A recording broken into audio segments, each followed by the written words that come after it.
Right now, the GOP primary is officially underway in our state, with former President Donald Trump facing off with former Governor Nikki Haley for the Republican nomination. Early voting numbers showing Horry County leading the state with 25,000 votes cast, exceeding expectations. This morning, we are live at the polls. WMBF News at 7 starts right now. Live, local, now. This is WMBF News, today at 7. Good morning, I'm Eric Richards. Thanks for joining us here on TV and wherever you stream. Meteorologist Matt Bullock is first alerting us to some scattered showers later on today. Good morning, sir. Yeah, good morning. And yeah, luckily that's not till later in the day. Right now we're seeing a sunny but cool start to the weekend. You can see the sun is shining on our Wicked Tuna sky cam here in Murrells Inlet. But look at those current temperatures. We are in the 30s and 40s, 46 degrees here in Myrtle Beach, 37 in Conway, 36 in King Street. And look at that 24-hour temperature change. We're about 10 to 15 degrees cooler compared to this time yesterday. That's thanks to last night's cold front that brought those scattered showers and storms, even the reports of hail in Garden City and Surfside Beach. But look at our first alert radar, you can see we're pretty much calm and quiet. But as we pan out, you can see where yesterday's cold front was still offshore, but we still have another system off towards our west. It's going to be another quick hitting cold front that's going to bring a chance for those spotty showers. Look at our future radar. You can see that system arriving in the afternoon, but still on the light side. So again, we're not expecting any widespread showers, just a 30% chance for showers this afternoon. But behind that is much cooler temperatures. I'll talk about how cool we're going to get tomorrow coming up my first alert full forecast. South Carolina voters are headed back to the polls today for the GOP presidential primary. Former President Donald Trump and former Governor Nikki Haley are still in the running, but Haley's path forward could be in question if she loses today. Trump has a commanding lead in the polls, and his supporters say despite the home state advantage, it's time for Haley to drop out.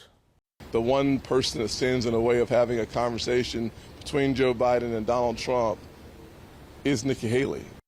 Nationwide, Trump has 63 delegates compared to Haley's 17, but it takes more than 1,200 to win the GOP nomination, so Haley says it's way too early to end her campaign.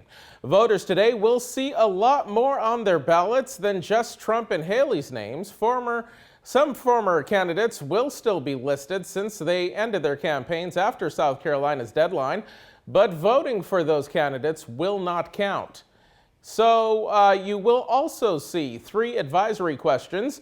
Those are asking if South Carolina should give people the right to vote, register to vote with a certain political party.